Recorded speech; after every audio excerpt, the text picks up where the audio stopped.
Okay, we are live.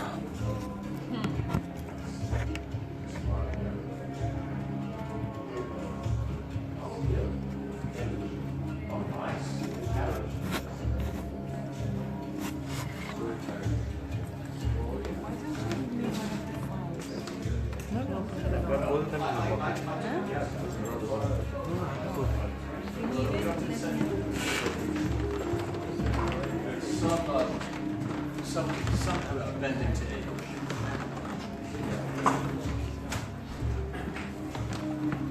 It's good for you, that's it. It's very nice.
That's a funny coincidence, isn't it?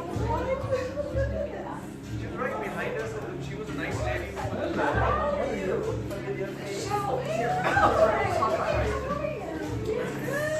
thank you so much for coming. I'm so happy.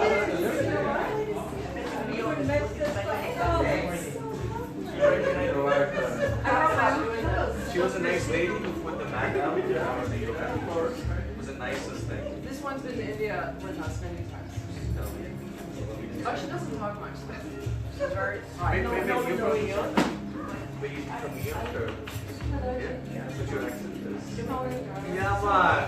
Ariman, that's beautiful. Just be careful, it's slippery. I'm pretty fussy. Not really, but yeah. Oh, yeah? Wow. Well, everybody together. Cricket. I'm fine, man. You said Paul, Chris Gale. You know Chris Gale? Oh, Chris Gale is a superstar. Yeah. He's a cricket superstar. He's this big, where he has the biggest dreads. And when he comes onto the field, he plays for a local team there. I don't know that much. Yeah, no, he's Jamaican, but he plays for professional cricket there. And they worship him. Yeah.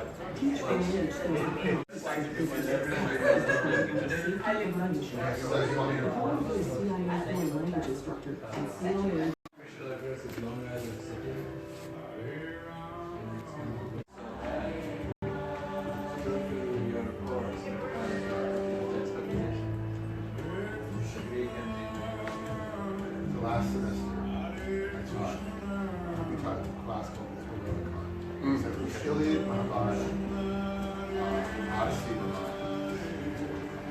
Nice. And I started out by saying, this can't be done. This is terrible. And it's only really fun. Lord,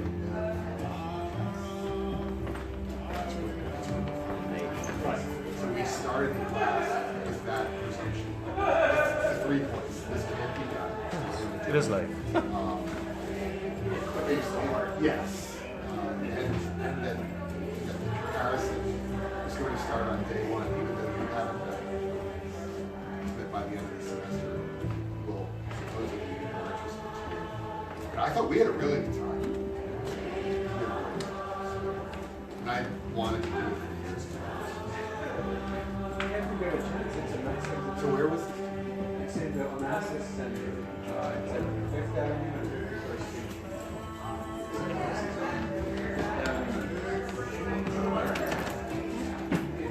All your applications.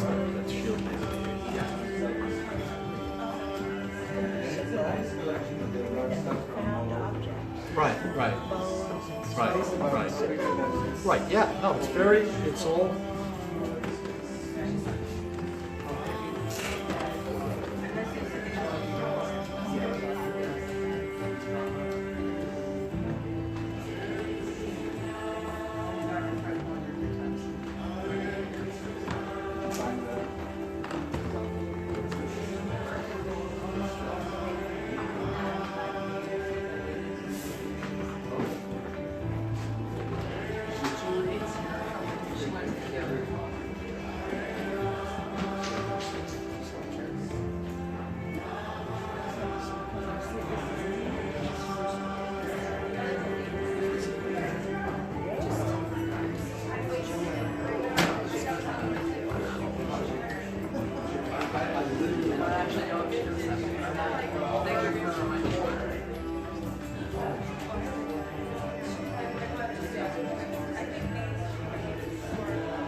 Exactly, right?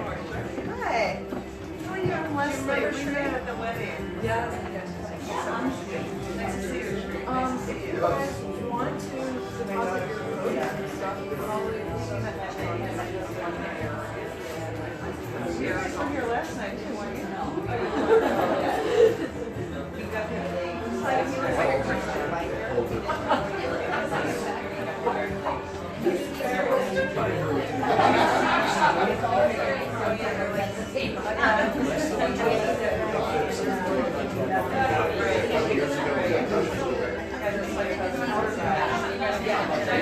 No, my sister is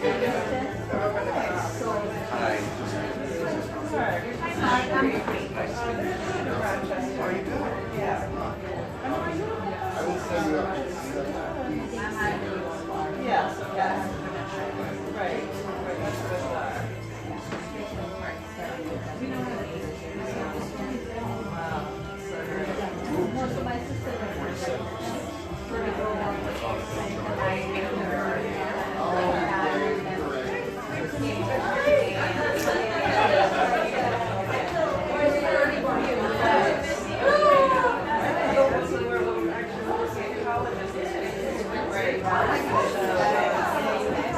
Well, we were at Sarah Lawrence yesterday, and we had Columbia, and NYU on Monday, and we're heading up to Yale, on our way to Boston.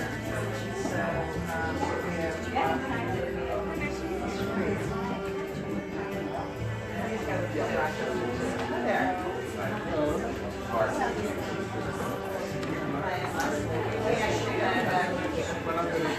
Yes, yes, so we're going to get the wedding.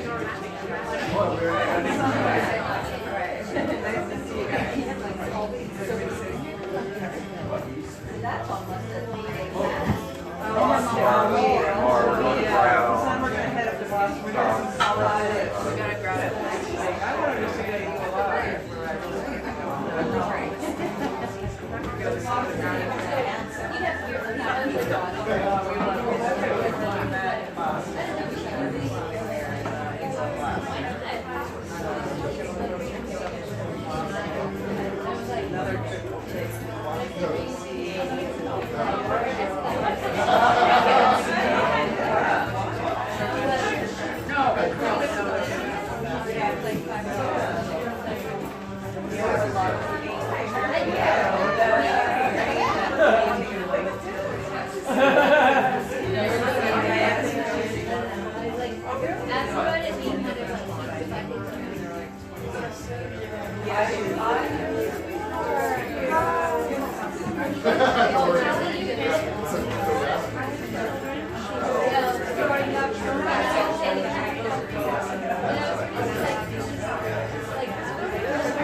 Thank you.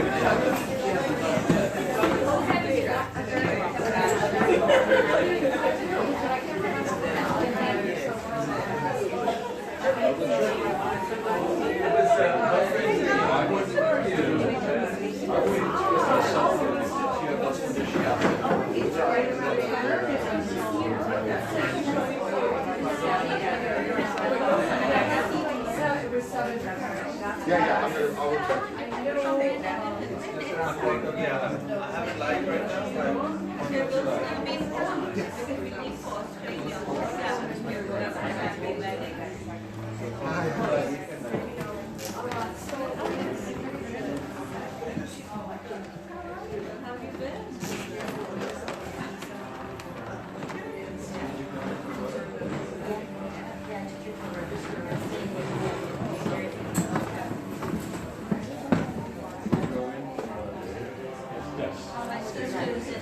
Thank you.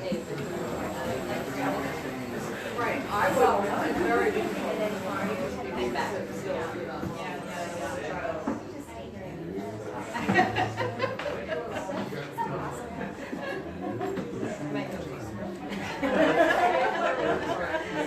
There goes my savings.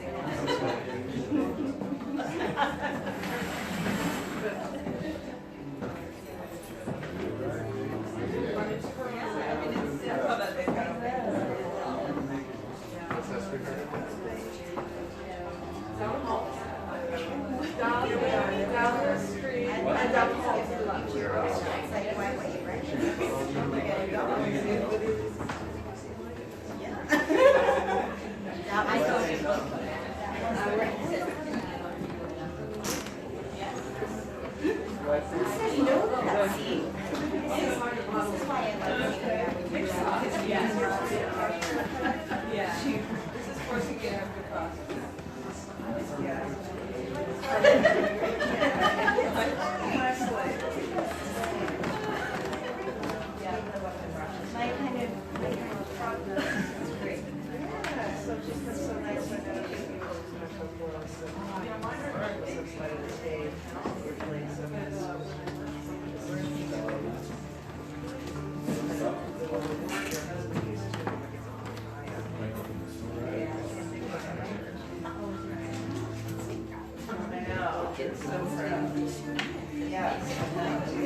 I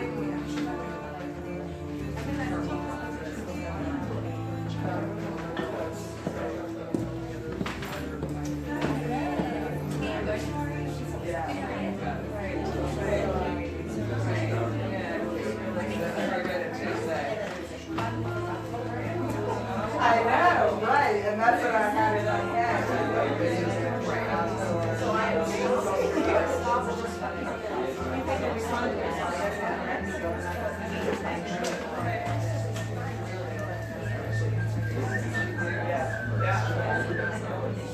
So you're an element,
Unless we got another 9 people who have RSVP.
Probably will.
And I think we still have 9 more people, and several of your students have come too, so we're just gonna We'll squeeze it. have to do that. So that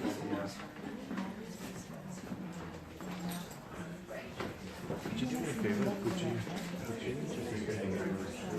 Because it's really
Katie?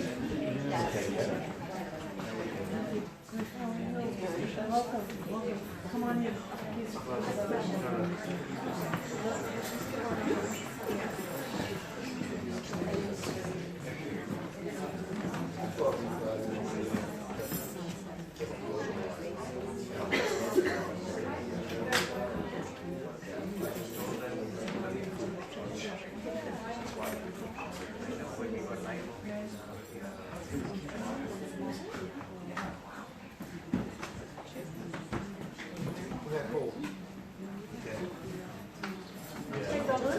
Can I borrow it for 1 second?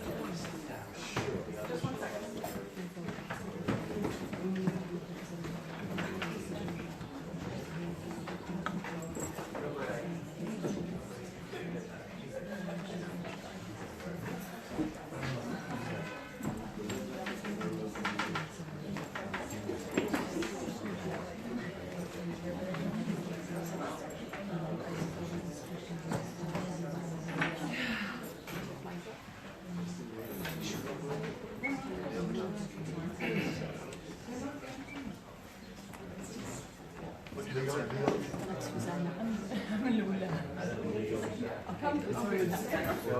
We don't know each other.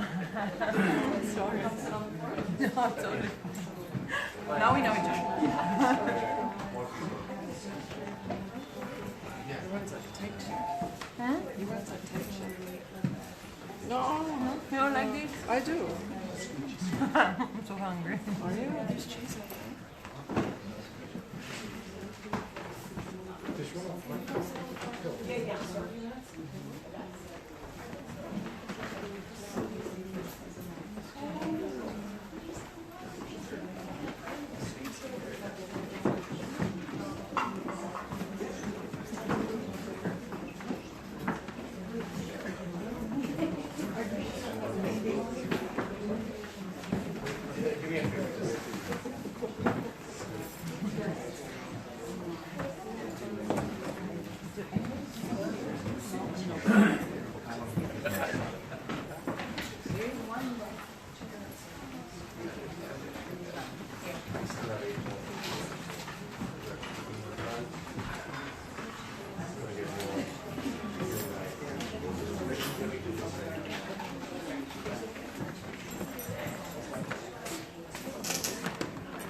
I think we should start. So, there are a few more people who are still to come, but we're at 6:25, so why don't we start with the meeting schedule?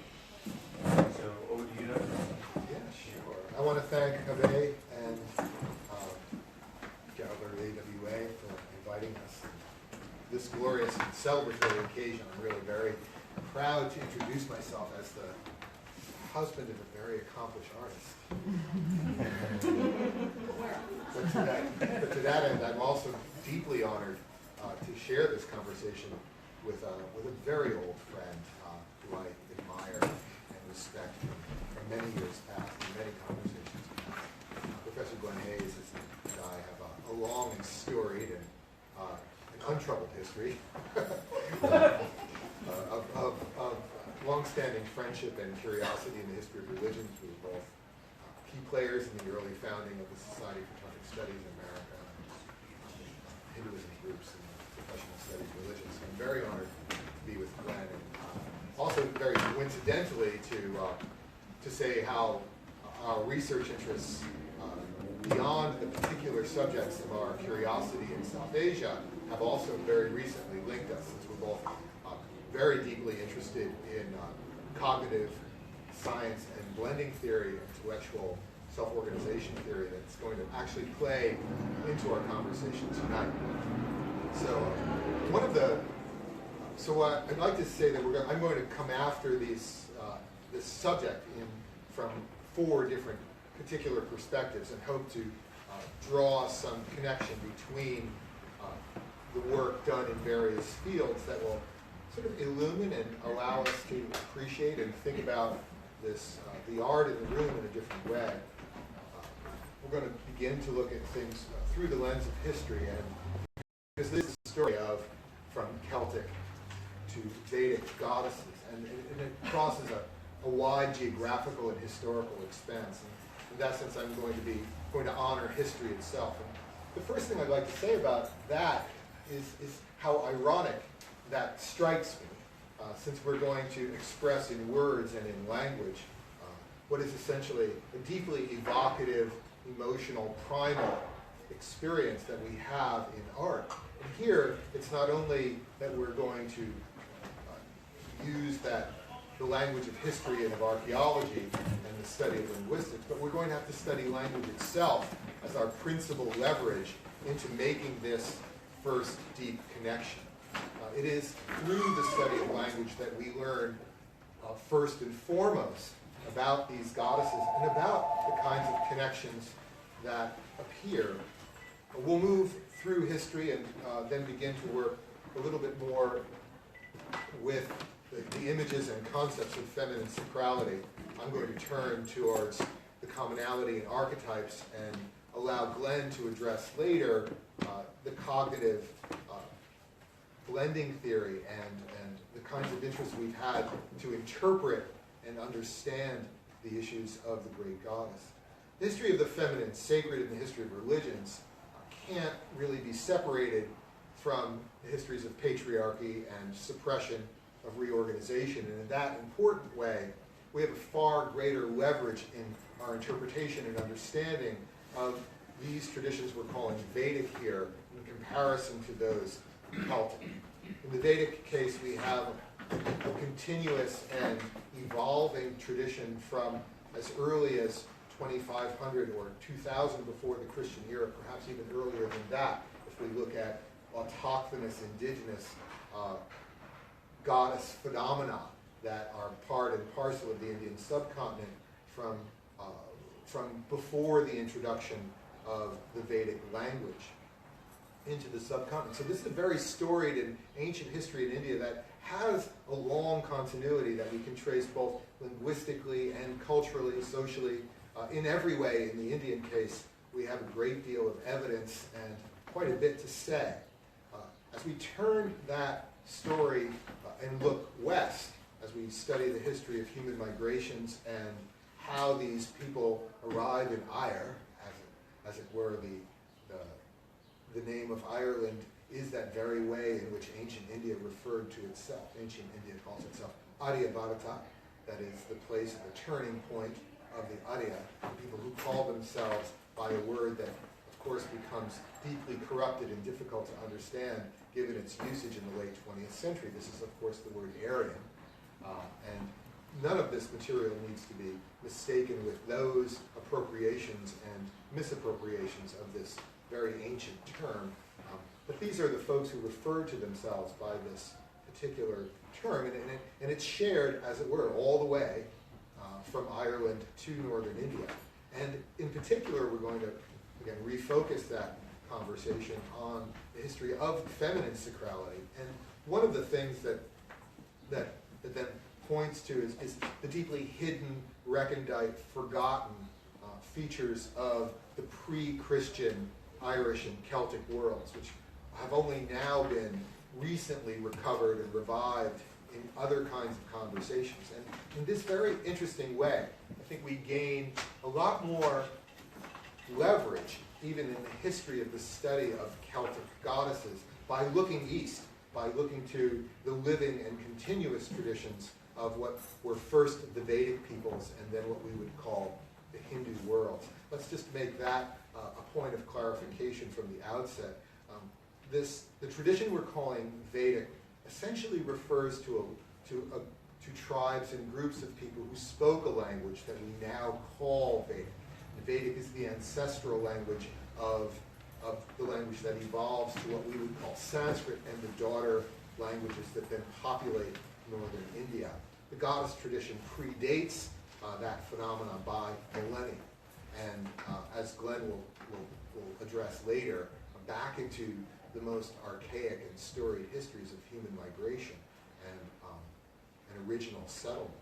But these Vedic peoples who speak this very peculiar language arrive in northern India with a host of images and ideas that come from their itinerant sojourning culture.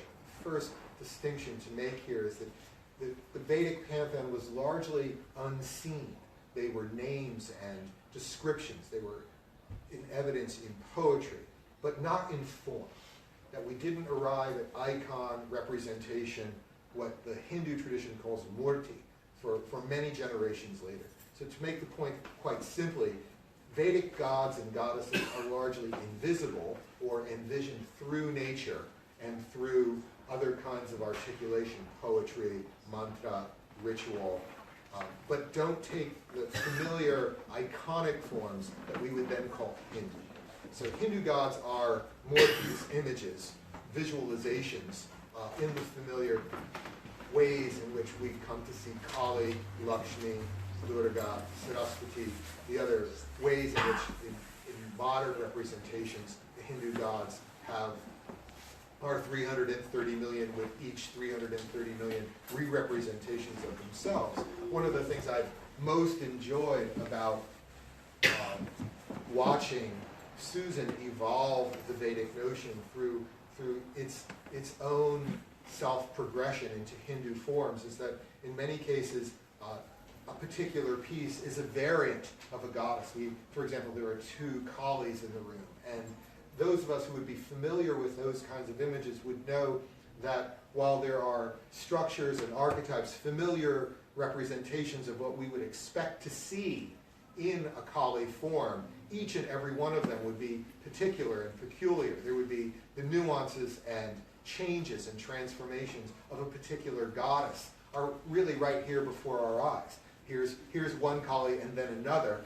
They bear a stunning similarity. We wouldn't mistake one for another. And yet each one of them has a peculiar personality, a set of representations or symbols that we would expect to see in one form and not another. So it's a very interesting way in which I think the art here has taken this formlessness of the Vedic world, transmuted it and transformed it once again into form as Hindu representations, and then each of those taking up a very particular personality, each of them having their own living, vibrant re-representation. It's, I think, very interesting when we begin to look back and compare that to the pre-Christian Celtic traditions. We have story, again, we have story, poetry, narrative of these Celtic characters, but we have very little living continuous tradition, and we have no way of knowing what they looked like to these ancient peoples, or even if we can make that Vedic Hindu juxtaposition. The Vedic gods and goddesses, essentially invisible characters who then, as they reside and domesticate the Indian landscape, take on multiple iconic forms that we ordinarily see. We don't know what would have happened in the Celtic case. By the 1st and 2nd centuries, the Western world's undergoing a tumult of recreative identity. These very ancient sources that were pre-Christian are being reinterpreted and then eventually replaced. So a good bit of the Celtic origins are lost to us, and it's in that sense we begin to make a connection to the Indian material as just gaining some leverage on what what that Celtic world might have looked like or does look like. So the origins, interestingly, of all of these names and goddesses link back to a common resource, a common linguistic history. So our first connection from Eire to India takes us back to not only to the feminine sacred, but for each of these goddess characters, there is a mother of all of these goddesses. And that would take us back further into human history, to those places we call Proto-Indo-European. So they're very likely, and we find this again through the examination of language, a common resource for both the Irish and the Indian material if we just have the temerity to keep looking back further and further into human history and into human migration. So sometime between 4,500 or 5,000 before the Christian era, we find our oldest linguistic evidence that would tie the Celtic and Indian material back to this common resource of the what we now call the Proto-Indo-European peoples. And in every case, our first link then through language is to look to a basic symbolic paradox that's held in the feminine sacred. And that is the power of the feminine to insist upon memory, expansion, creativity. The basic foundation of the goddess tradition is fecundity, longevity, and fidelity. The goddess and the feminine sacred always reminds us of that creativity that links itself not only to recreation and repetition, but also to survival. The key distinction that's going to contrast the goddesses from the gods and the heroes from the heroines is that the goddess invariably survives. She is the furtherance, the continuance of life. Her protective quality, her autonomy is to outlast the masculine. Or to put it, as I've said glibly other places, heroes die and heroines persist. So nevertheless, she persists.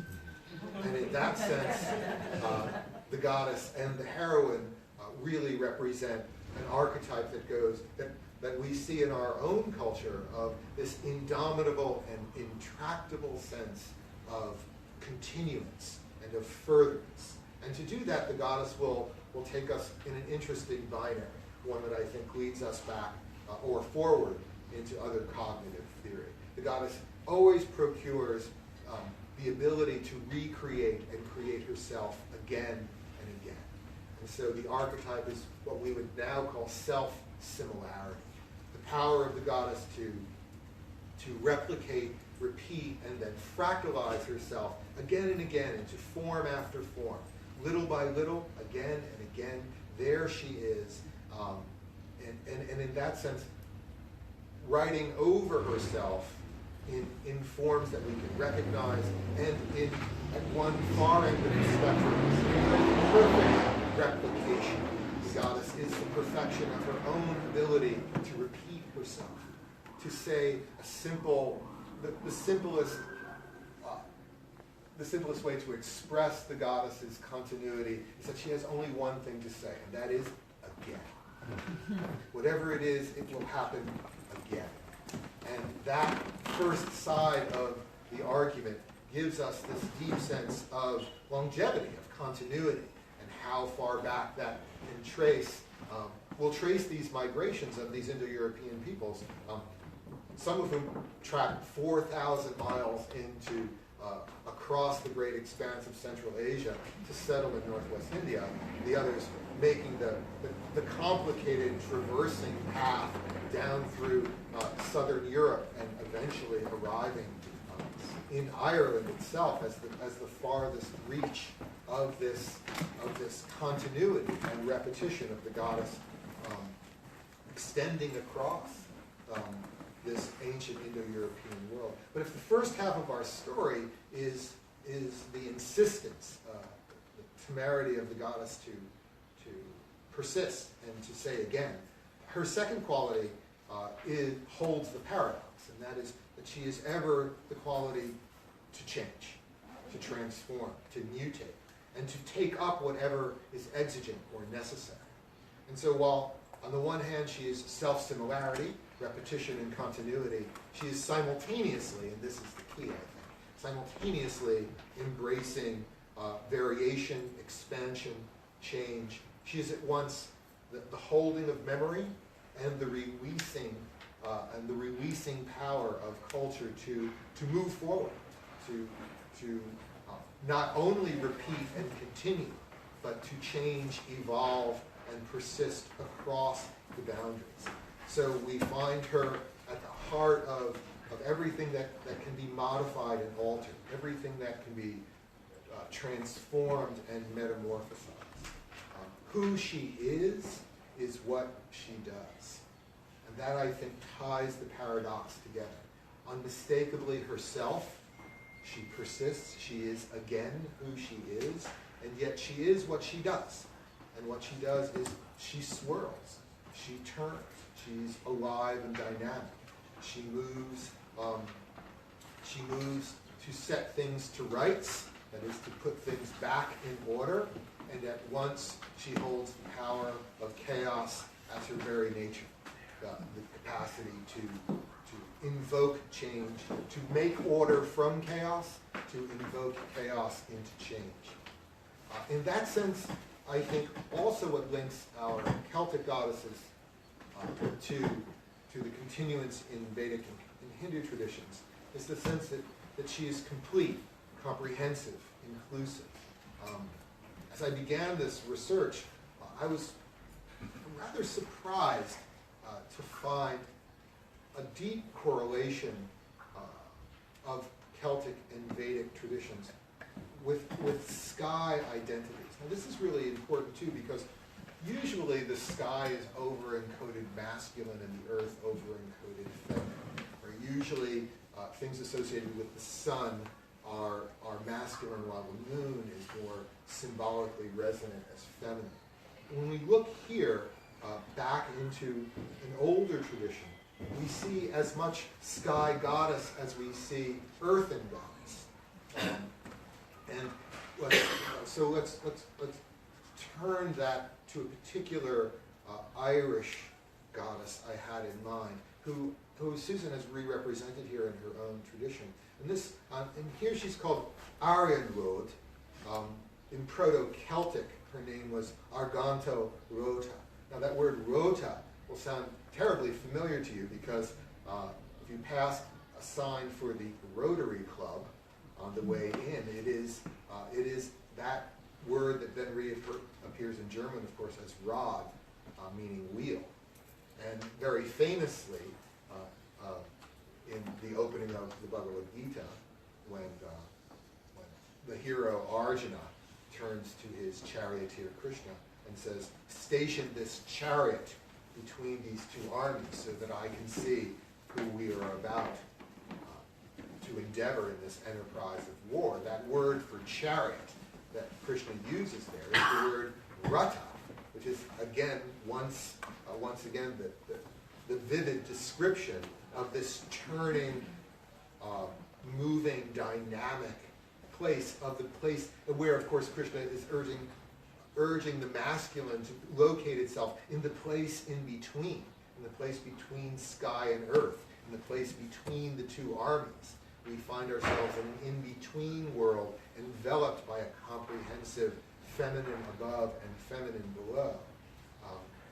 But what here, another piece of our historical evidence finally comes to light when we look carefully at the vivid descriptions of these dynamic wheels, these ratas, these chariots, looking back into the Hindu epic Mahabharata.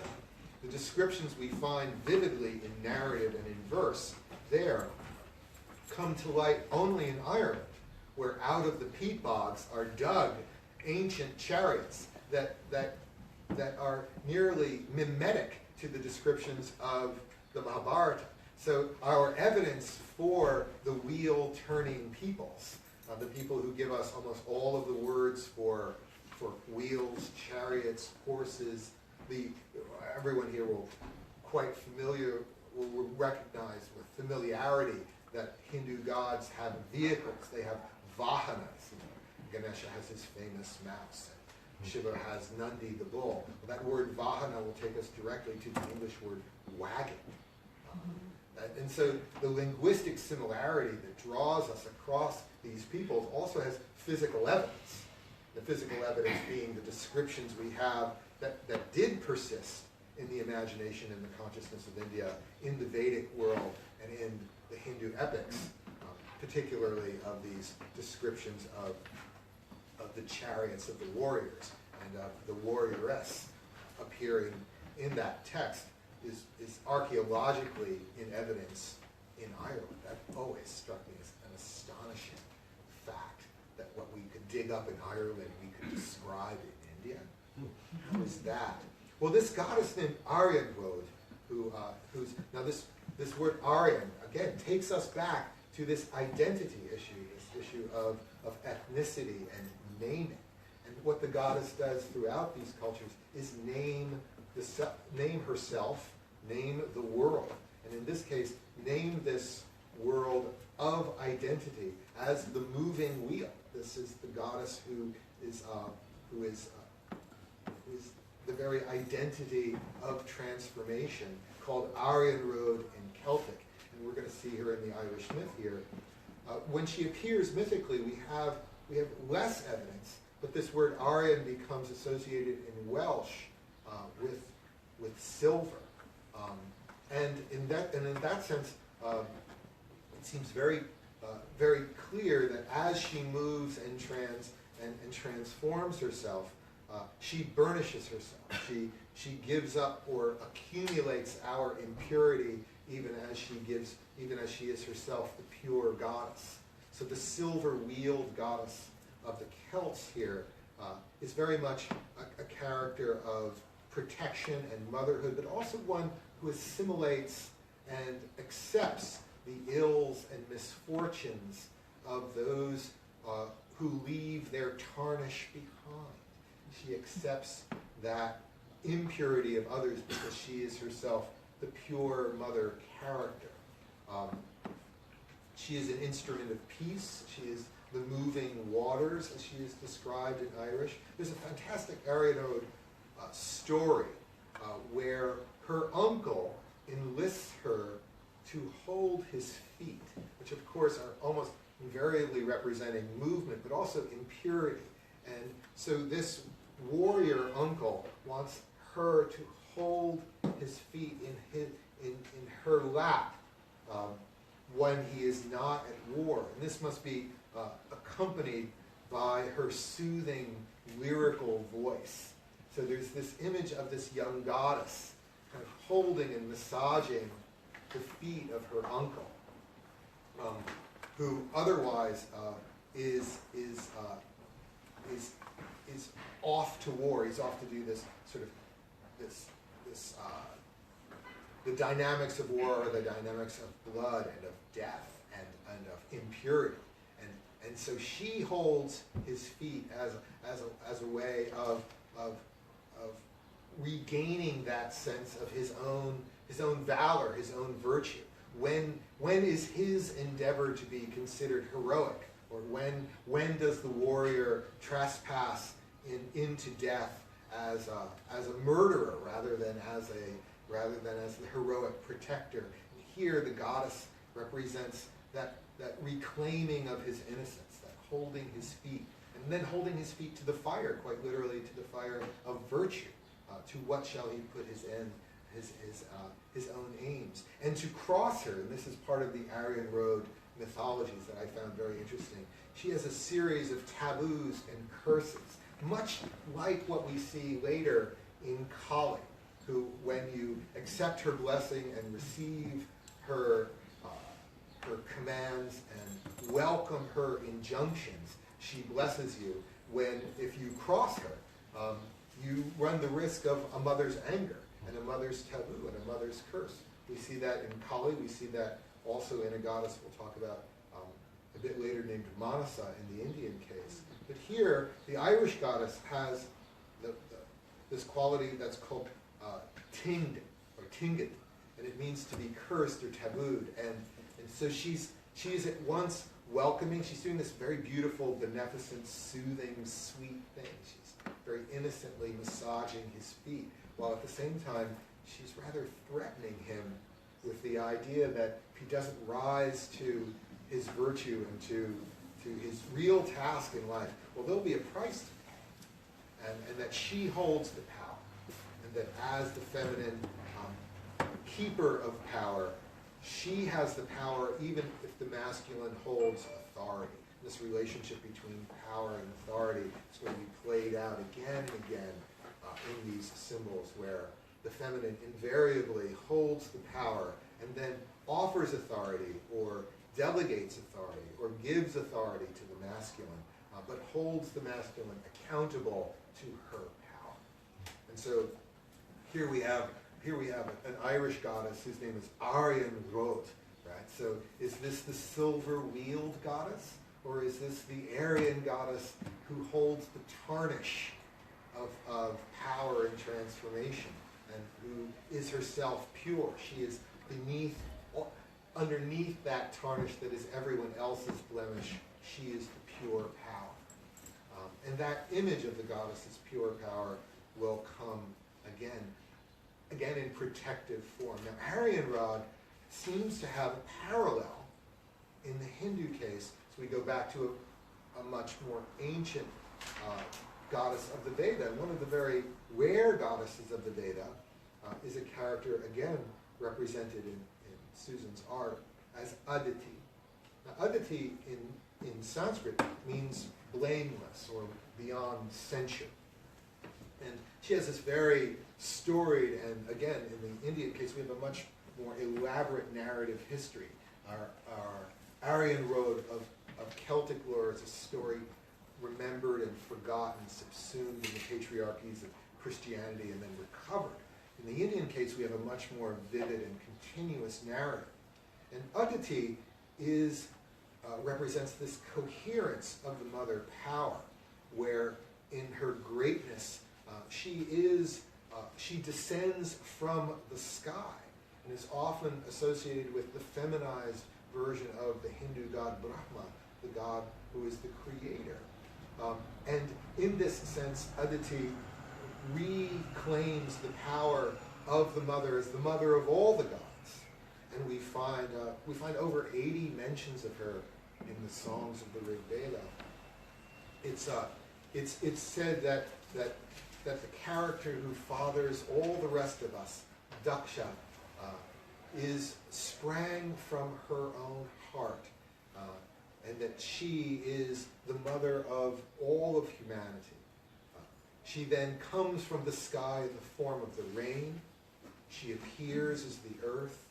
She plenties the world as the plants and the animals. She fires and digests all of us in life and in death. She returns to the sky in the form of the smoke to be reclaimed as the clouds, to reorganize as the rain, to rise to the sky, to repeat the process again. We have this very vivid and prosaic description of the goddess Aditi, seeming to come from the vast immensity of the sky, the mother dome, this enveloping, comprehensive character who then takes form after form and power after power to create this verticality of the goddess who begins this sky, rain, earth, plants, animals, food, fire, digestion, death, smoke, and then the return back to the sky for the whole process to repeat itself again and again. We have her representing the freedom to create, to contain, to formulate and enact her will. We see her as freedom from restriction and any boundary prohibitions of the masculine. That she is the locus of power. We see her as the freedom to choose her own commitments, to choose, in effect, her own bondage. And so rather than being contained or subsumed by the masculine, what we see in Aditi is a goddess who chooses to give herself to commitments. So we see freedom working across these goddess traditions as a form of power becoming empowerment. She's the freedom to act. She's the freedom to be. She's the freedom to act. She's the freedom from restriction and containment. She is the freedom to choose her own cause, her own commitment, her own bondage. She rides the boundless sky, it is said, and appears in the form of everything before our eyes. We turn then again, this will connect Aditi, who is said to be the mother of this critical character in our heroic mythologies. She's the mother of Daksha. Now we turn now to the Celtic tradition, and we find a Celtic goddess named Brigid, whose clear pre-Christian origins tells her that she is the mother of the Danann, and she is the daughter of a character named Dagda, who I am almost certain is the etymological parallel to Daksha. So what Aditi was in India as the mother of all of the gods is now here in Ireland reappearing as the daughter of Daksha, who would, in some sense, our Irish goddess has Aditi as a grandmother in India, and yet here our goddess Brigid has a son named Ruadan, who is etymologically connected to the Vedic god Rudra. So again, these are mysterious and recondite linguistic connections. But here, the Irish goddess Brigid, who's related to the dawn, who has two sisters, fractalizes herself into a healer and a smith. She forges and creates. She represents fertility and healing. She's renowned for her poetry and her smith craft.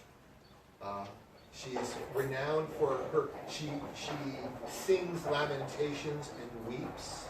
She howls and cries out for her son, Ruadan, who as a hero dies in battle and so bleeds.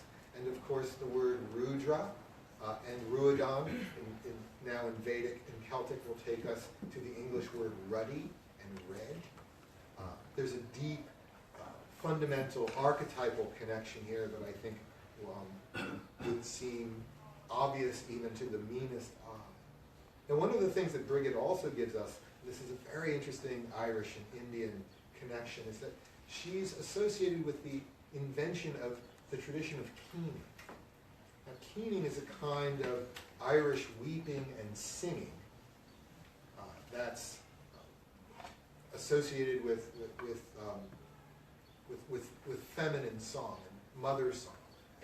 Lamentations and lullabies are often done in the keening tradition, and K-E-E-N-I-G, keening. And it's literally kind of a crying and singing. It's a lamentation and lullaby song that it lilts, but it quite literally involves the somatic response of lamentation as a kind of crying aloud. And this, again, takes us directly back to traditions in India associated with a mind-born goddess. In India, we're going to see her as the daughter of the creator god Brahma, who is, of course, associated with our goddess Aditi. I know this sounds like a maze and a riddle of bits and pieces, but this is exactly how powerfully serpentine and beautiful this imagery appears in language, and then in bits of archaeology, and then in bits of storytelling. And so our goddess Aditi from India is going to be connected to the creator god Brahma. he is going to be the father of this character Daksha, who our Irish goddess Brigid is the mother of this character. This will take us to an Indian goddess, again represented here in Susan's art as Manasa Devi, the mind-born goddess, Manasa. The word, that verb in Sanskrit will take us both to think and to feel. And so the keening tradition is to take how one sees and experiences the world and drive it back into the heart into sensation and emotion, and then draw it back up as song and lamentation. This circular process of thought, of mind to heart, heart to mind, represented in the Indian case here in the goddess Manasa. And she, of course, she's going to be a serpentine goddess. So Manasa, in later Hindu formulations, is not only a goddess of snakes, she's a goddess made of snakes. Her hair is snakes, her arms are snakes. Everything about her is serpentine. And yet, and there she is also called Ahima, or Ahimata. So that word Ahi in Sanskrit is a very old word for serpent or for snake. And it will take us to the German word Angst, to the English word anxiety.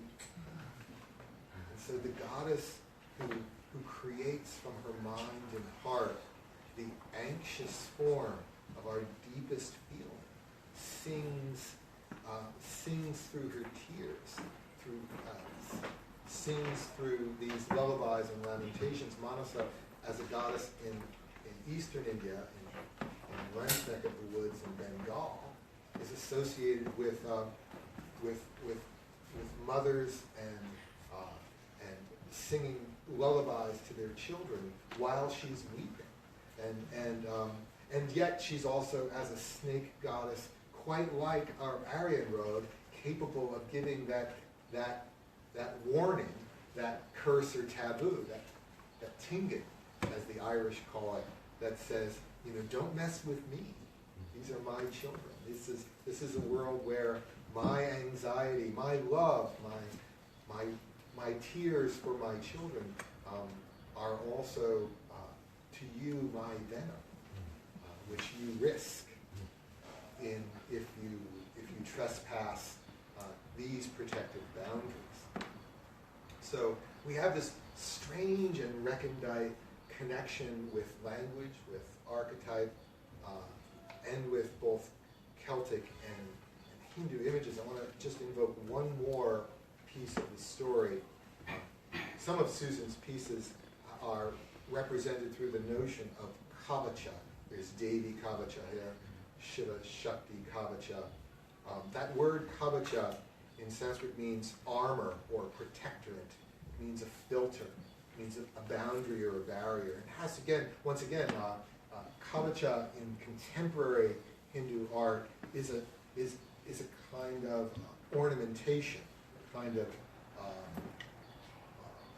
cover put on images of gods in temples, which has to be crafted, which has to be literally smithed into being. This takes us to another Celtic goddess that Susan's represented here. Her name is Danu, and she's closely, I think, related to our Vedic goddess Aditi. Danu is probably etymologically related to a Proto-Indo-European, we're back to the oldest material, but she's probably related to the verb dahain, which means to run or to flow. She is likely the origins of the word Danube, as in the Danube River. Now, that's a very telling image, since the migrations towards Ireland followed from southern Europe. The river patterns that took peoples upstream into the forests and towards the west. So they were literally following Danu's path as they traversed the material landscape and made their way as they migrated east and west. They were in the living body of this turning and flowing goddess. There is no contemporary surviving narrative of the Celtic goddess Danu, but her art invokes this sensibility of her following the path of the river, which we would immediately recognize in India by the oldest Vedic goddesses who are river goddesses. Saraswati is the river goddess who flows, whose name literally means the one possessed of flow, Saras, the one whose movement flows. There's probably a long-reached linguistic connection again between our Irish goddess Danu and Saraswati in India. So as we look across the history of these names and strange forms, we find a certain powerful consistency of archetypes. And that's where I'd like to really conclude.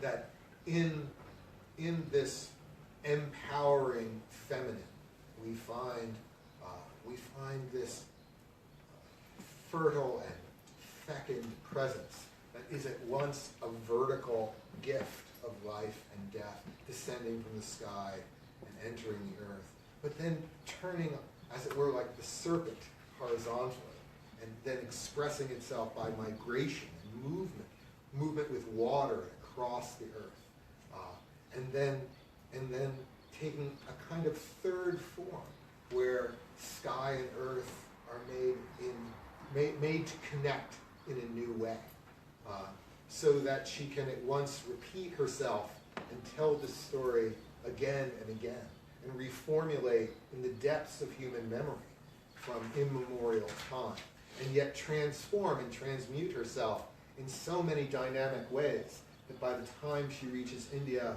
she has the character of Vedic and then Hindu goddesses. By the time she reaches Ireland, she's taken a very specific set of forms and names and characters. So she is at once held in a continuity and in a completeness and a comprehensive memory, and yet she quite beautifully transforms, fragments, moves, and takes on the character of culture, the character of history, and we are led in a strange and circuitous and indirect way from Eire to India.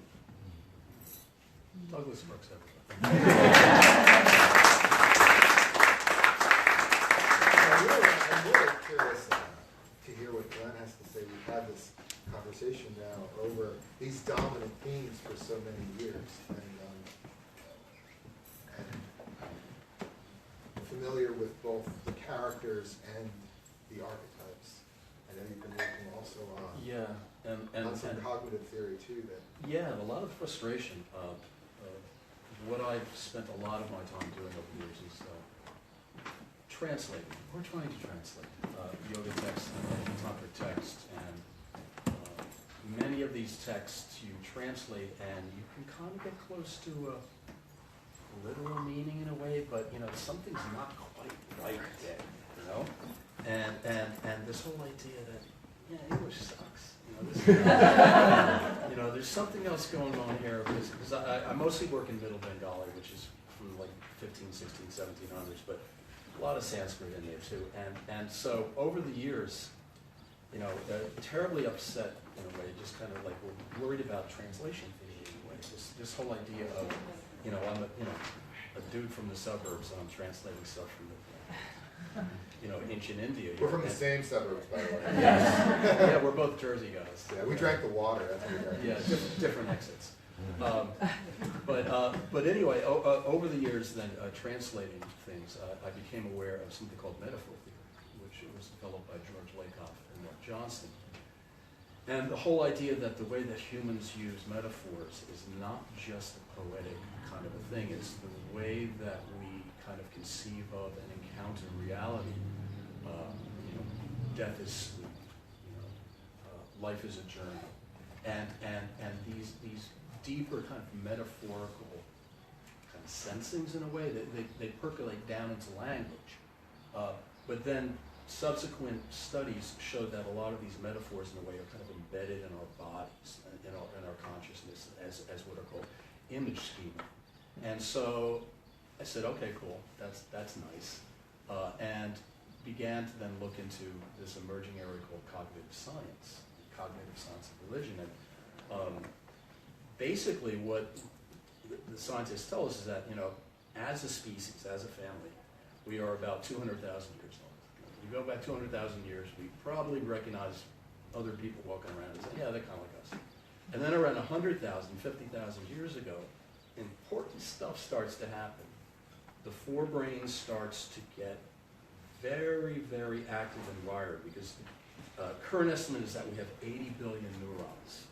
Although I think I lost a few during college, but about 80 billion neurons and up to 100 trillion synapses. You find connections there, so it's like, wow. And anyway, what they think happens then around 50,000 years ago is humans start to develop language, we start to develop imagination, the idea of running scenarios like, hey Doug, you and I, we're going to go here, and you go and chase the animal up to the cliff, it'll fall down, and we're have dinner.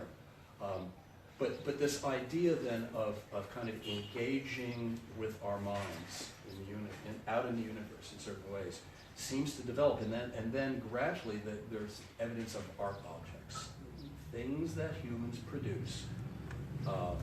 There's cave paintings, grave goods. We find lots of these terracotta and stone so-called goddess figurines with exaggerated breasts and hips, and they're kind of buried there in the ground. And these things go back 25, 30,000 years ago.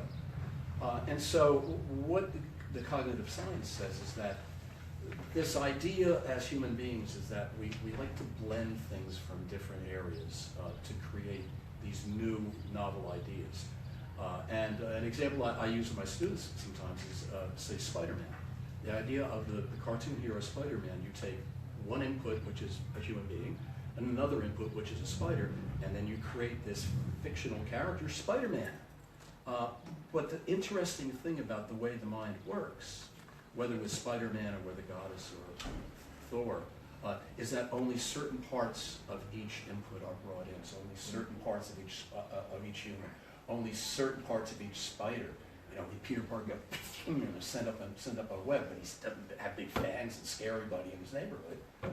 So this idea then of conceptual blending starts to emerge, and basically what they're suggesting is by the time you get up to about 10,000 BC, you start to find this whole idea of the importance of these exact goddess values, this whole idea of survival, of dealing with cycles, of dealing with death, of dealing with topography, the shape of the world, cosmic things, astronomical things, and biological things. And so this idea that there, in fact, just the idea that there is a goddess or is a god is a pretty advanced conceptual feat when you think about the frame there.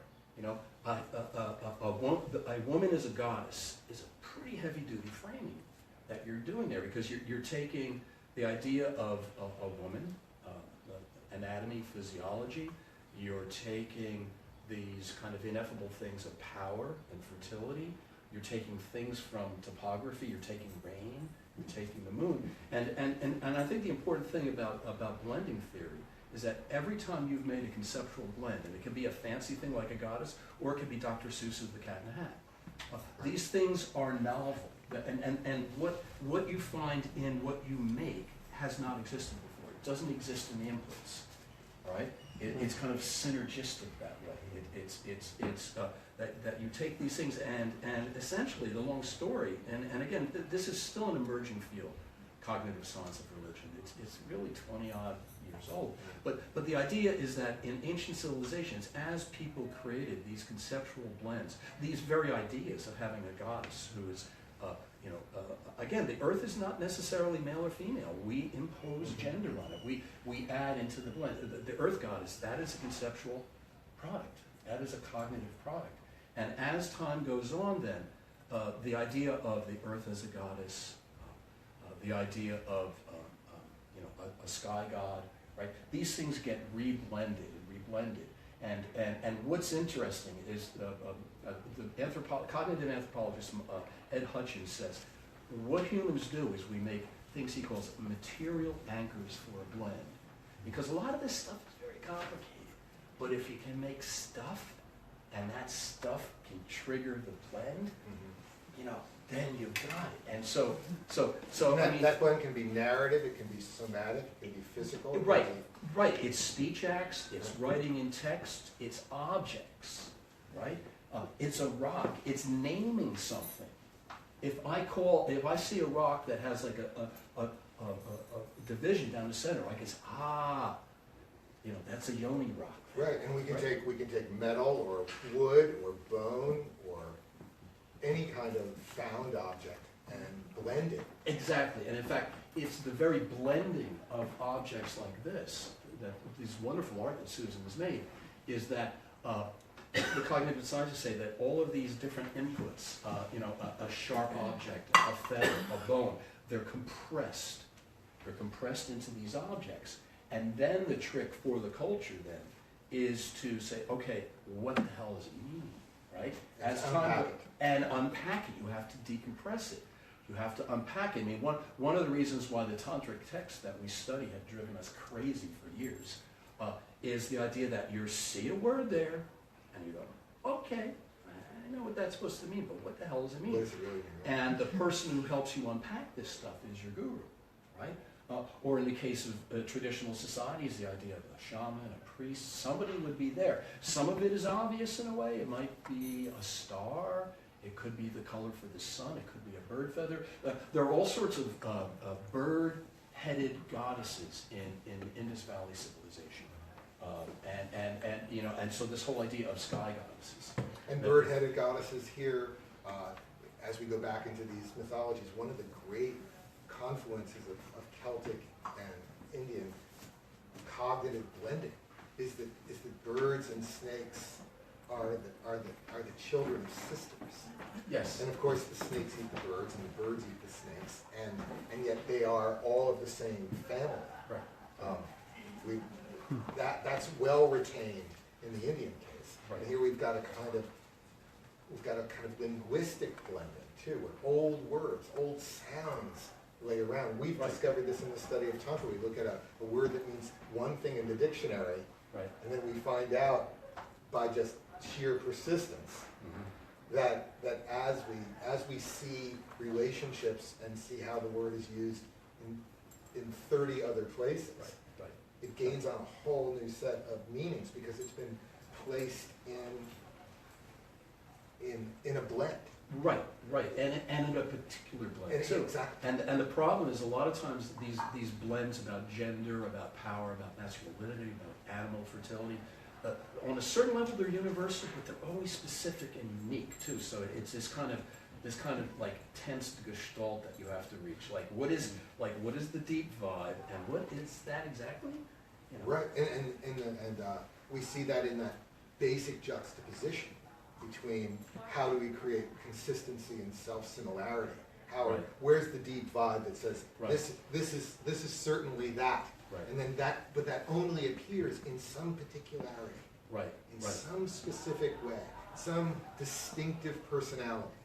Right, and what the cognitive scientists say is that as we develop the ability to say this is a goddess, this is a god, this animal is the creator, is we're attempting to find human scale in the universe. The way that we reduce think about the universe, right? Even right now, all of the things coming into our sensory system right now, if we weren't filtering stuff out now, it'd be pretty tough, like a full fiber optic bandwidth on your head. So we tried that. We did try. It was around 93. It was, I remember. They called the police, but nobody was hurt.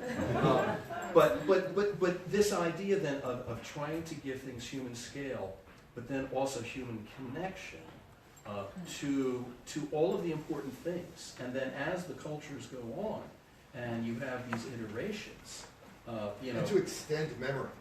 Memory over generations and to divinize them. Right. In fact, what we do when we create an object, we offload memory. And that's what texts do. That's what a goddess image does. That's what. And then what's incredible about Susan's work here is that what she's taken a lot of kind of ideas and vibes and concepts from deep past, right? But she's taking stuff from now. And she's making these entirely novel things that are here and now, but they're then and were. You know, so it's and in a way that's what gives, you know, powerful art, you know, this And environment. that strange relationship between, we've never seen anything quite like this before, except it seems very familiar. Yes, I don't know who you are, but Yeah. well, I think I know you. But I think I know you. Why do I think you're Silver Collie? Right. Have I seen you before? Yeah, exactly. 4 lifetimes ago. I remember that. Yeah, it was Benares. No, but what's also interesting then is the way that we also kind of use metaphorical imagery in our own kind of epistemology, or the idea that how we know things and sense things. In fact, one of the great things, the Celtic stuff, my wife Julie and I, we drove up the entire west coast of Ireland a couple of years ago. Narrow roads. But what I love about the Celtic tradition is they say that you have to pay attention to the thin places. There are places in the world that are thin, right? And only the serpents can get through. Well, maybe, and then also the idea in the Celtic traditions about lakes and rivers is that in a way, for much of the Celtic kind of worldview, is the sacred is down there. It's down in the earth. It's down in the waters. It's down in the streets. It comes up from and it underneath. comes up. Right. And of course, these Nagas and Ahis in India are always inhabiting those lakes Right, and right. rivers. Right. And they hide out there. They're sometimes fugitives there. They're sometimes the mother who lives there. They can take any kind of shape. They are from that deep underworld. Right, and I think a lot of the times in the modern world, like as you pointed out, we tend to kind of overcode the sky as male and overcode Earth as female, when in fact there are goddesses from there and here and everywhere. And of course, our friend David White has written very knowingly about the yoginis, these kind of tantric female deities who fly through the sky. In parts of central India, they've built ethereal temples that are these beautiful columns. But there's no roof, because you don't want a roof if the goddess is coming from above. But we have a document. Please come, but there's a roof. Right? We have a document in here somewhere, and there's Yeah. a very famous story of it. Yeah, and so these goddesses then they come down, and the devotees, we'll just say they make offerings. Right.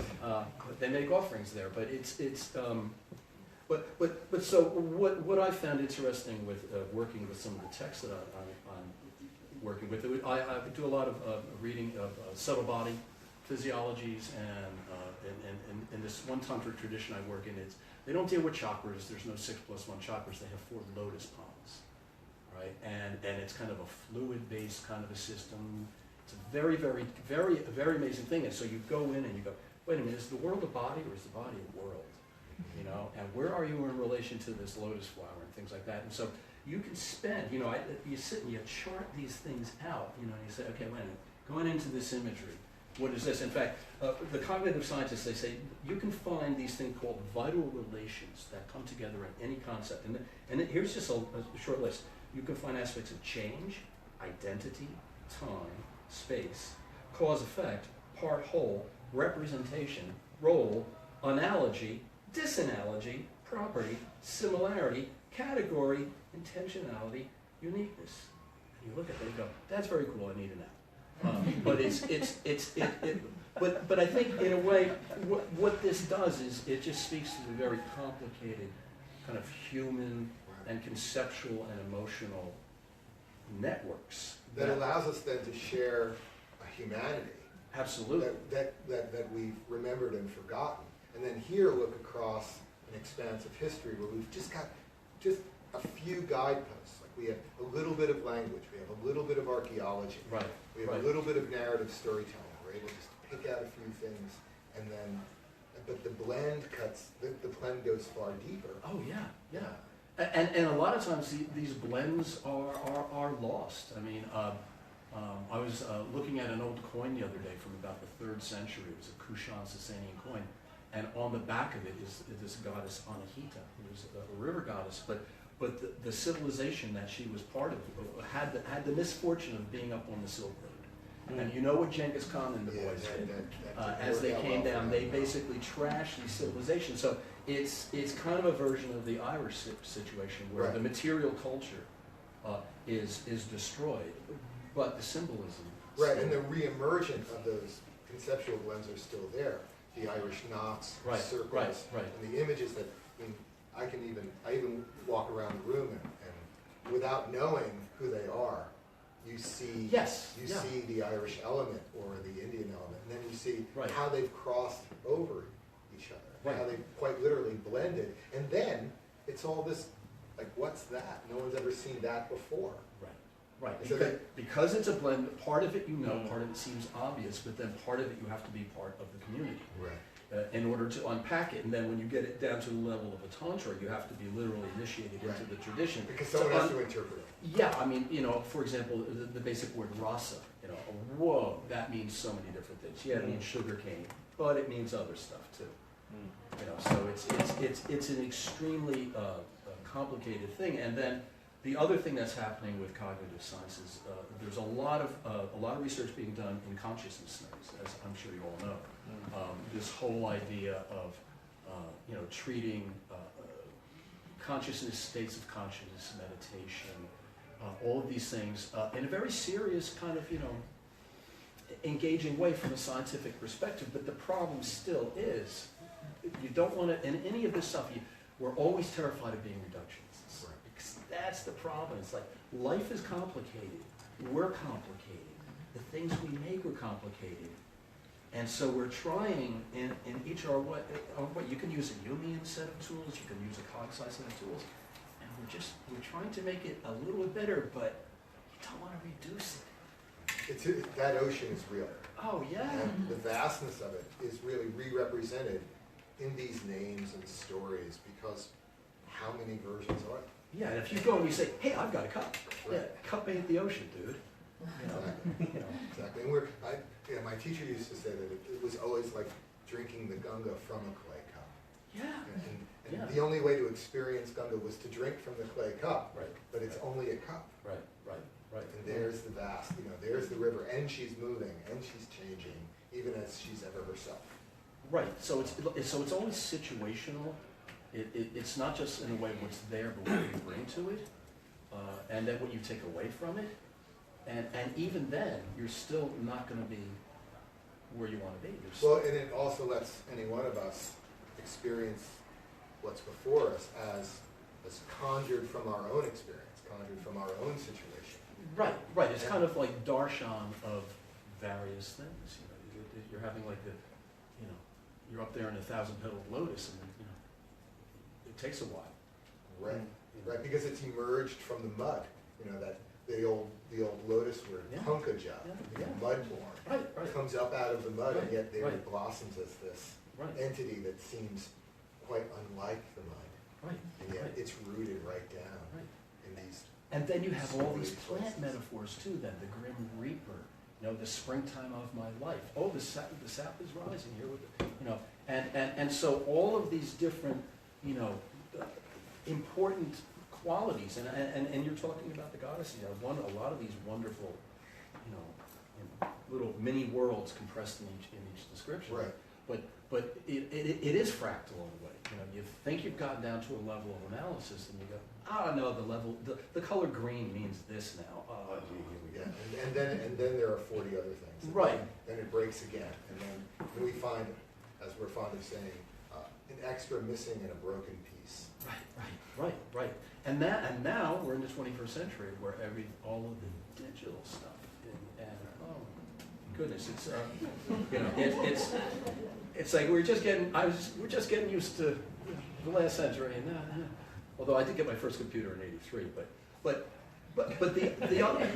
the other interesting thing that Doug referred to a little bit too is how in a number of the Hindu traditions, and certainly in the Vaishnava tradition, one of the reasons you do meditation, one of the reasons you do sadhana, one of the reasons you do visualizations of any sort is it's called smarana, recollection, remembering. And in a way, we have to have like a reverse amnesia that goes on. So when you have a darshan of the goddess image, right, what that's going to do is trigger a state in you where you realize you are not just a butcher baker and a candlestick maker. That there are these deeper levels, and then you can get into, you want to call it the jiva, you want to call it the atman, you want to call it the brahman, you can call it whatever you want, but Re-remember you yourself. re-remember, and then Memory writes over to create a new narrative every time. right, and then you can use speech acts, you can use mnemonics, you can do mantras and bijas, or you can see tankas, or you can see Images, or images, however right. evocative it might be. Right. For me, what's so compelling about the images is that without any narrative, they still do something to you. Right. They shake you up. They turn you inside out. They don't have to tell a story because every time they'll do something else to you. Yeah. They'll provoke that memory to re-instigate and re-recognize that, recognize yourself. Right. And make yourself. And you can be sitting there in meditation, and all of a sudden you just see like a little bit of light coming through the door. You go, "Oh, dude! Oh, wow!" And and suddenly something happened. Yeah, out or, of nowhere. or put the guitar into tuning, and things like that. But we live in interesting times because we do have so much data available to us.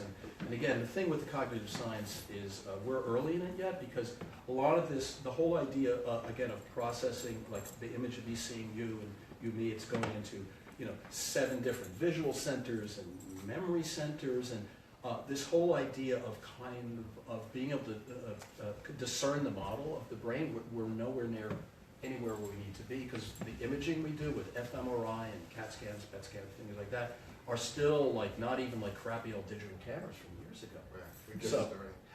But interestingly, how humanity has re-represented and created itself through concepts like the gods and through names and forms. Yes. And then reconceptualized itself again. Right. Now we have this art. Right. And Evocative of some deeper memory and yet utterly distinctive, brand new. I've been sort of party to their creation down in that cave deep in the waters in our home. And as I come up every day, or Susan actually brings one upstairs, like up out of the water's emergences. So, I'm not sure I've ever seen anything quite like this before. And then I go, except that I have. I know it would be very cool if she could tell us. Yeah. So what is that like If she could for talk you? about, if she could suss that out a little bit. I know I'm learning a whole lot of things about my process by listening to you guys. That all sounds so familiar. It's reverse amnesia. And yes. So I am always the first one to say that I'm the least woo-woo person in the room except for him. But when I hear you talking about it, and I've told this to very dear friends, that I don't even really know what I'm doing when I'm doing it. It's just, and the less information I get, the better off I am, truthfully. I know way more about the Hindu pantheon of gods and goddesses than I do about the Celtic. And honestly, I'm really glad I don't know more, because when they conflate, to me they're the same. They look the same, with the exception of this Celtic thing that is so Celtic. I mean, there's these, it's not that they're this way, it's this way to me. It's a very, very childish approach, I think. Because when you know the narrative, you kind of get mired into the details of it. So,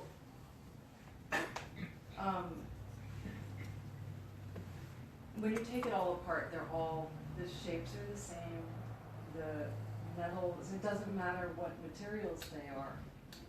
They evoke something in me. I get very I do. They're very deeply personal. I know I have an intimate relationship with India, and it comes from someplace I don't know.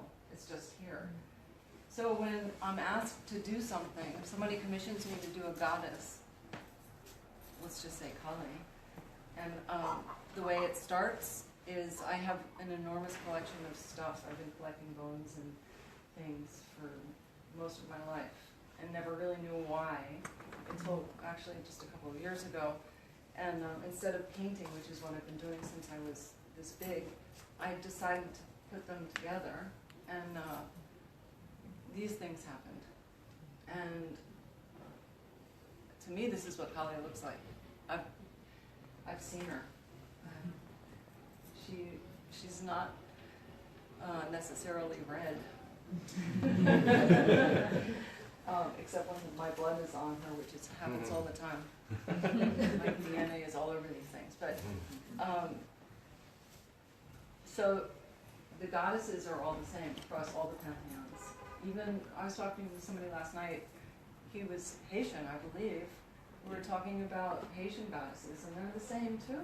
Voodoo goddess. Voodoo, yeah. So their things are different. You know, Kali's always got weapons. They all have weapons, but like the Celtic goddesses to me are softer and more feminine and gold always.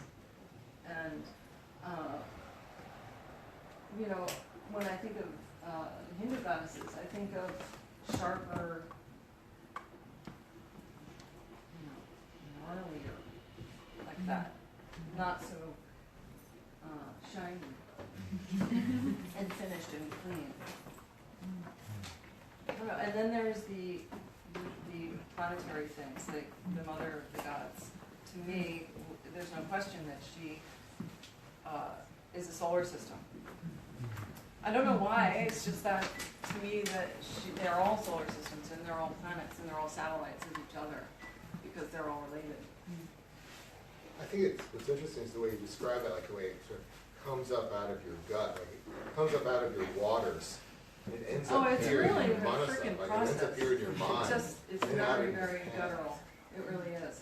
I come out of the studio sometimes and Well, I see the third axis because like I see it sort of come up out of the waters and into her head, but then when she comes up from a day's work, her hands are bloody, and like the z-axis is here. The thing that made them is this relationship between the deep sort of archetypal place underneath, and then this vision of now.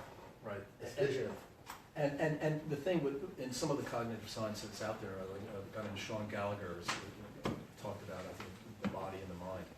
The idea that as human beings, we have these things called body schema, image schema, you know, verticality, everything. And a lot of that stuff, Susan, is said to be pre-noetic, meaning that you're just not aware of it. And, you know, the fact that, again, at the risk of being reductionistic, I mean, we're all cousins. We're all, you know, the human... Pretty close, yeah. Pretty close. Hi, how you doing? Coming to barbecue? And so it would not be surprising that even though you have people widely scattered by geography, the fact that, you know, we're relatively recent critters in a way, and, you know... and even this 5,000 years that we're talking about seems like a long time to us. Oh, yeah. But it's nothing. Child, just a little bit.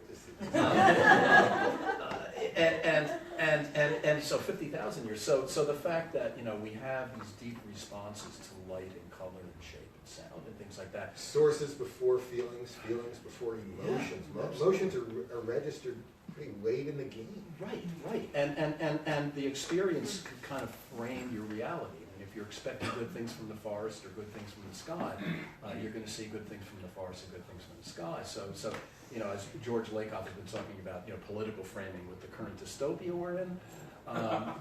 You know, so those big, deep things that you're not always aware of make you tend to feel things. Can I just say something about that?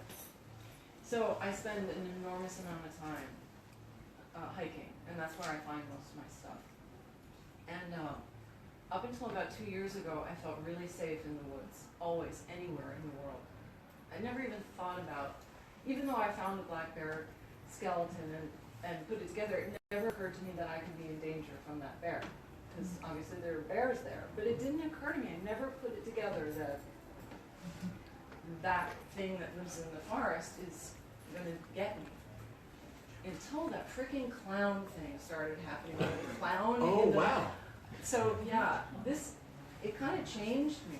It really did. Somebody suggested that there's this, you know what I'm talking about? There was a, No. there's, help me out, a meme? Was it a, it Yeah, was there like, were clowns emerging out of forests Right. and scaring people, and it was like largely, it was a couple places around the country, and then it became a meme and it was posted, and everybody thought, oh, it happened there, it can happen here. right, okay, well, so I go into some really dark, I trespass quite a bit, so I'm always prepared. Golly. Yeah, You I should am avoid always the Ringling prepared Brothers if I'm place. confronted because I live in upstate New York and there's a lot of people with guns. But anyway, something shifted when, this is as ridiculous as thinking there's a shark in the swimming pool. And I think you all know what I'm talking about. Because we've all like fantasized that there was a shark in the pool at night in the dark. Because it's scary, you know, okay.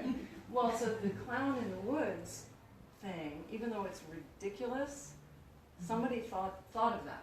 Mhm. And that's how it starts. Right. That's how right. it starts. And so I changed when I'm in the woods. I am not kidding. I'm not looking for the actual literal clown, but I am aware. And now something's different. Something's less pure in here, because Well, yeah, we're living in a world where there's a joker in the deck. yeah, Like our ordinary expectations have been disrupted, and the things that we expect, say, for example, the president to say, Right. he doesn't say, and so we're not following the ordinary patterns and the rules, and now the joker's in the deck, and the joker kind of doesn't belong in the deck. And as a wise Alfred once said to Bruce Wayne, some men just want to see the world burn. Right. right. So And there's that's what this that's absurdity the and this part danger. that I love that you in that said one process. is that I don't remember how you said it, but it's not really pretty, and you name it as we're naming it as we go. Right. And these things come from you know, I don't know where they really come from, but it is just what I feel in here, and it's not always safe and warm. And that's why I come up bloody a lot, because I'm into it. I get this stuff out of the earth. I clean it up as best I can. I'm pretty sure I have black lung disease.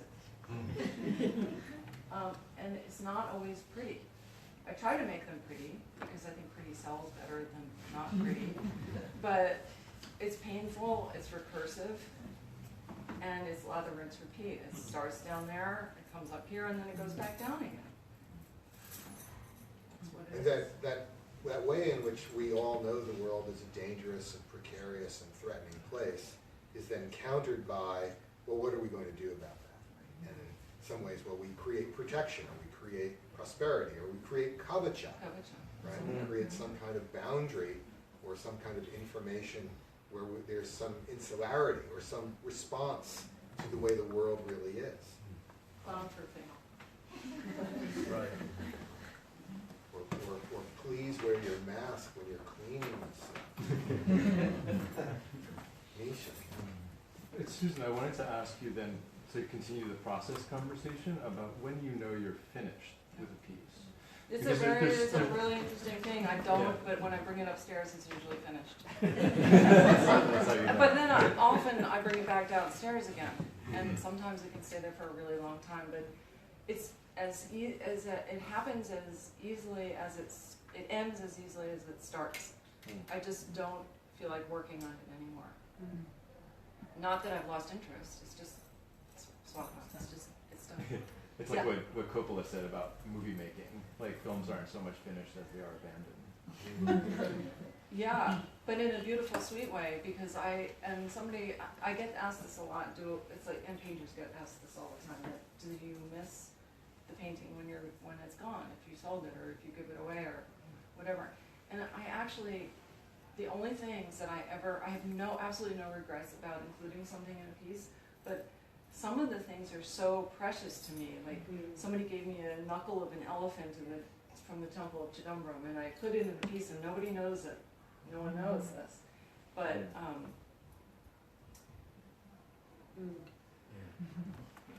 Is that piece here? The one with the elephant? Nah, you'll be answering. so those things I miss because they're sweet. Well, how deeply the narrative emerges in such an evocative form. one of these goddesses, as I was going through, looking for all of these little bits of information, you come back to those same, the waters that flow here and come from the waters that flow there. We're conceptually blending our tears into our breaths, into our feelings, become our thoughts, become memories. Yeah, there's layers and layers all the way down. Right? You're all looking for the elephant now. That was a pretty cool day. I remember that. Yeah, I have a question for Susan. I'm curious, do you pick a goddess first, or do you start and then it evolves into a goddess? So far in my short career as a sculptor, I've been getting commissioned a lot. And usually I get, somebody will say, can you do Durga? I've done a couple of Durgas, and I get that, and then I go.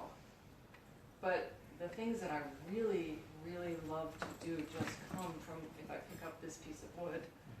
Like we're in upstate New York, so we have a lot of grapevines, and these are grapevines, and I now know how to make them go the direction I want them to go. So that was a process. But if I find something and I see the shape, like I don't know why I love these kinds of things a lot, but that one piece, if I have the time, I work around that one thing and see what comes of it. So a lot of the things, like those pieces in the back, the black pieces, are made from farming equipment that I find in the ravines in upstate New York, and they're all weapons. They are just absolutely all weapons. So if I find those big sides, those are without a doubt defenders of something. They're women goddesses and they're warriors, and they dictate, absolutely dictate. When we were just in South India, I was pointing to one of those images, and there's a kind of machete, a kind of scythe that's called an arugu camel. It looks just like that. And we came to a temple in South India, and I walked up to this image and I said, see, there, right And there. that just freaks me out because I don't go looking for these things. I just don't. I don't go looking. That one particular horn on the bottom of this Shiva Devi Kavacha on the left, I was peeing in India in a nature toilet because it was outside, and there was a hole. Everybody loves this story because there was a hole next to me, and I just stuck my hand in it because something said, stick your hand in there, and I pulled that horn out. The one, and Not cobra. no, It wasn't the snaky kind of hole, and it's so stupid, and I don't recommend doing that. But they do find me. I don't know. Almost everything in here has found me. And it's very cool. It's kind of woo-woo-y, but it's true. You can't make this stuff up. Did I answer your question? Yes. Yeah. It's amazing I'm still here. Only because of the snakes. Clown snakes. Yeah, sharks. Cuts deeply. This has been a very compelling and interesting conversation for us. I want to thank everyone for taking their evening and spending it with us. Should we spend another 15-20 minutes doing Q&A? Yeah, if anyone has that. There's been a lot to see here. I've been fascinated by Glen's input, especially Yeah, me too. Yeah. how we're reframing these old conversations. It Since I've been feels at my safe. wits' end to Feels try to really figure out safe who because these we're all the goddesses same. are. We all think the same things, really. You just don't have, you don't have the dialogue, the language. I think that's what is actually now emerging. Yeah. What we're finally getting is a language that draws out more of the archetype. Yeah, That tells us more we're about getting new vocabulary, we're getting new syntax, we're getting new grammar. Right. And With the grammar, we have a structure. right, and a process. but it's still, especially with the cognitive science stuff, a lot of it is going to be, a lot of times it's very difficult because I try to work with some of the people who wear the lab coats and doing real hard science. And at the American Academy of Religion, we have a thing called the Cognitive Science of Religion program. And we've been trying to entice the lab people to come and tell us things that we can understand. Because, you know, a lot of this stuff is... Well, this is an old problem even in our studies. The archaeologists didn't talk to the linguists, and the linguists didn't talk to the art historians, and then Right. nobody talked to the psychologists. Right. They wouldn't talk to How long have you felt that way, myself? So getting it, and now we have a whole new, like another feature of this conversation would take us down the path of genetics. Yeah. And the evidence, well, who are these folks? Where did East meet West? Where did Ireland meet India? How closely related we really are. And even deeper, there are like 20,000 genes that influence formation of neurons and synapses. So Well, it's kind of like Wonder 30,000 years before there is written script, there's art. Yeah, absolutely. The art in the caves is literally 35,000 years older than the first indications of written language. I think Dr. Pandey has a question. No, I was just, as newly minted grandparents, it's fun Not to that observe. newly minted. It's fun to observe the children dealing with the world and developing their concept of what it's like to be, and producing artworks and trying to figure out what's going on in the world. When you were talking about the new cognitive, it reminded you, I just watch what they're doing. And Yeah, I do too, and my granddaughter is 5, and she lives with us, and she spends far too much time on her iPad, you know, and this whole idea of screens. So our son has 3 children, and they have strict limits on how much time they can spend. Only 30 minutes is allowed to the oldest 11-year-old. The younger ones are not allowed at all. But just the way they sort of deal with, draw artwork or come up with ideas of what's going on and how you interact with them, it reminded me of. Oh yeah, I mean just seeing my granddaughter and my grandson do pictures of people and things, I can almost like just feel like I'm on the other side of the paper. Exactly. You know, I can feel what they're doing, and then especially with my granddaughter living in the house with us, we see her every day. Sometimes it feels like more than a day, but it's a day. But she'll do some just awesome stuff, and you're just kind of like, wow. How did she come up with that? Yeah. I mean, just like, and then also little verbal things too, little nuances, and she'll pause for effect, she'll come into a room like this and she'll measure the room. She'll like, okay, and then she'll tell a joke based on the room, and then she's 5. I've never gotten to that yet, so. Yes, you have. I've seen you do it. But it is true that with the young ones, but at the same time, I am afraid about the availability of all these devices and the demand It's on changing. that. Yeah, and for all of us. Well, how will it change our cognitive process? Right. Well, It's and all what art virtual will- reality. Yeah. Oh, and VR. Oh, So VR. therefore, Oh, yeah. it's no What? longer. Virtual reality. Yeah. Oh, yeah. I can't do that. No. Well, I submit to you that there are people who know each other in this room virtually in ways they don't know each other in person yet. Yeah. Yes, through Facebook or other social media, where you're that person. Yes. And that, so there's going to be even, I'm not quite ready to just give up the virtual reality yet, because I think that it's a Oh, conduit you to. can't, sir. It's already here. Yeah, but it's a conduit to other kinds of experiences. I mean, Yeah. because we will meet each other in many worlds. And that's what art does. Art invites us to meet each other in more than one world. And as does myth, as does the symbology, as does the study of language. Oh, sure. I was happy just with email. Yeah. So on the concept of symbolism, right? there is a substantial distance, geographical distance between India, Bharata, and Ireland. So clearly, there must have been some vahanas, wagons, garudas that were flying them across, and the gods were talking to each other. But I'm just wondering that if you took the train 50,000 years back, and the goddesses were traveling in their form of transportation, what happened along the way? We seem to have 5,000 kilometers between Bharata and Eire. Have you found in your research, similar goddesses in Ukraine or Central Asia, or the connections between Deus and Zeus and going that way?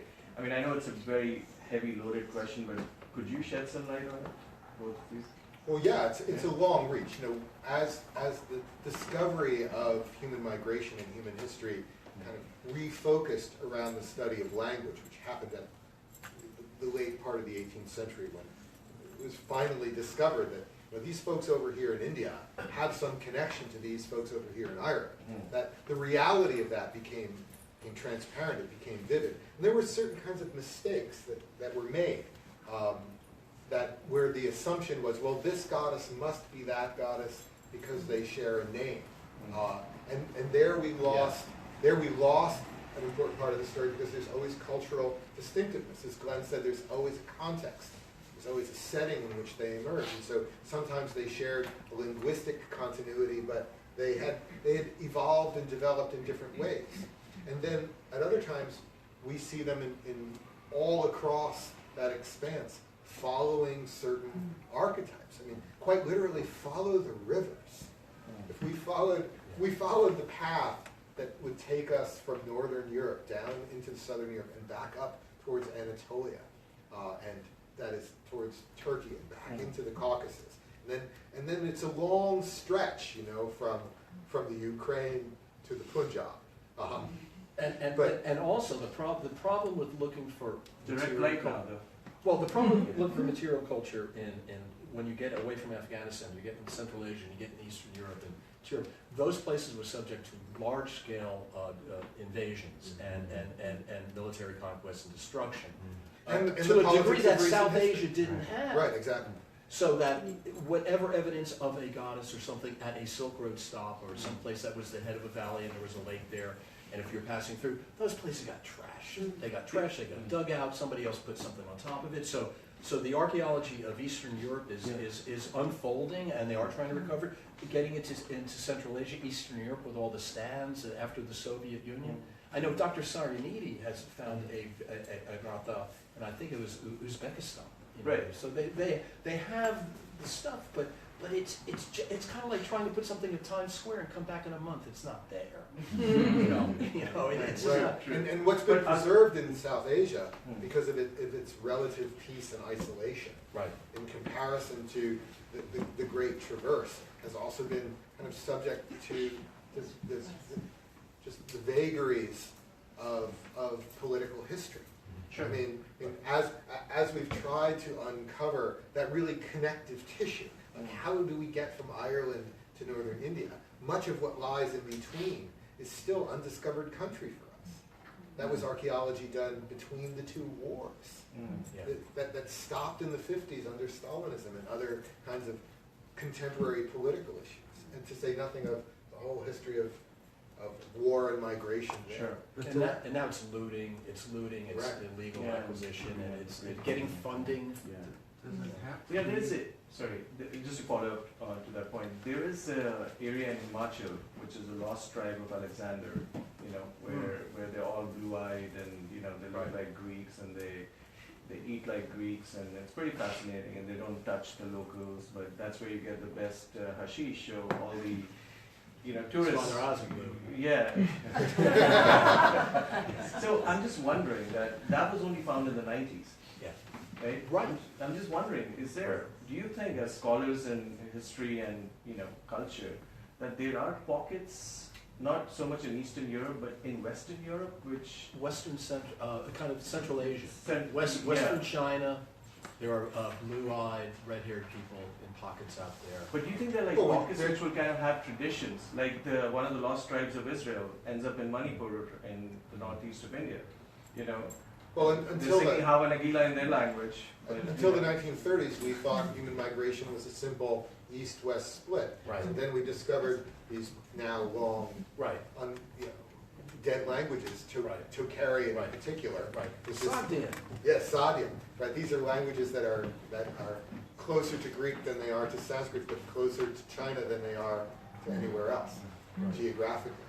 So we have a lot of work to do. I think that part of the future is going to be the delicate but serious work of genetics that will then tell us a lot more than we know now, because pots are not people, and language only takes us so far, and that's as far as I went here, just to try to make those scanty and recondite connections.